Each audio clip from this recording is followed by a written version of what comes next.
स्वामी विवेकानंद का वह ऐतिहासिक भाषण जिसने पूरी दुनिया को हिलाकर रख दिया था, वह पूरा भाषण आगे हम आपको सुनाएंगे। 12 जनवरी 1863 को कोलकाता में जन्मे नरेंद्र नाथ आगे चलकर स्वामी विवेकानंद के नाम से मशहूर हुए।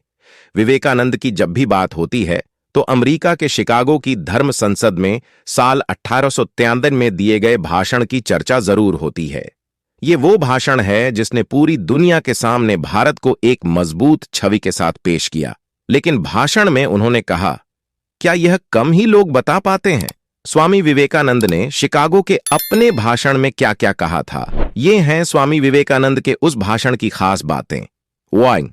अमरीकी भाइयों और बहनों, आपने जिस स्नेह के साथ मेरा स्वागत किया है उससे मेरा दिल भर आया है। मैं दुनिया की सबसे पुरानी संत परंपरा और सभी धर्मों की जननी की तरफ से धन्यवाद देता हूं।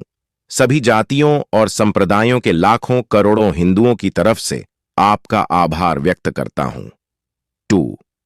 मैं इस मंच पर बोलने वाले कुछ वक्ताओं का भी धन्यवाद करना चाहता हूं जिन्होंने यह जाहिर किया कि दुनिया में सहिष्णुता का विचार पूरब के देशों से फैला है। मुझे गर्व है कि मैं उस धर्म से हूं जिसने दुनिया को सहिष्णुता और सार्वभौमिक स्वीकृति का पाठ पढ़ाया है। हम सिर्फ सार्वभौमिक सहिष्णुता पर ही विश्वास नहीं करते, बल्कि हम सभी धर्मों को सच के रूप में स्वीकार करते हैं। 4. मुझे गर्व है कि मैं उस देश से हूं जिसने सभी धर्मों और सभी देशों के सताए गए लोगों को अपने यहां शरण दी। मुझे गर्व है कि हमने अपने दिल में इस्राएल की वो पवित्र यादें संजो रखी हैं जिनमें उनके धर्मस्थलों को रोमन हमलावरों ने तहस नहस कर दिया था और फिर उन्होंने दक्षिण भारत में शरण ली। मुझे गर्व है कि मैं एक ऐसे धर्म से हूं जिसने पारसी धर्म के लोगों को शरण दी और लगातार अब भी उनकी मदद कर रहा है। 6. मैं इस मौके पर वह श्लोक सुनाना चाहता हूं जो मैंने बचपन से याद किया और जिसे रोज करोड़ों लोग दोहराते हैं। जिस तरह अलग अलग जगहों से निकली नदियां अलग अलग रास्तों से होकर आखिरकार समुद्र में मिल जाती हैं, ठीक उसी तरह मनुष्य अपनी इच्छा से अलग अलग रास्ते चुनता है। ये रास्ते देखने में भले ही अलग अलग लगते हैं, लेकिन ये सब ईश्वर तक ही जाते हैं। 7. मौजूदा सम्मेलन, जो कि आज तक की सबसे पवित्र सभाओं में से है, वह अपने आप में गीता में कहे गए इस उपदेश इसका प्रमाण है। जो भी मुझ तक आता है, चाहे कैसा भी हो, मैं उस तक पहुंचता हूं।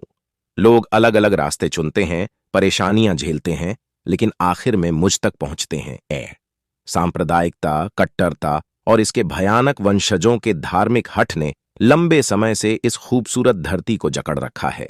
उन्होंने इस धरती को हिंसा से भर दिया है और कितनी ही बार यह धरती खून से लाल हो चुकी है। न जाने कितनी सभ्यताएं तबाह हुईं और कितने देश मिटा दिए गए। 9.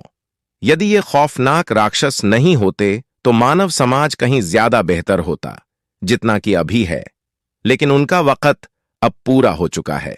मुझे उम्मीद है कि इस सम्मेलन का बिगुल सभी तरह की कट्टरता, हठधर्मिता और दुखों का विनाश करने वाला होगा, चाहे वह तलवार से हो या फिर कलम से।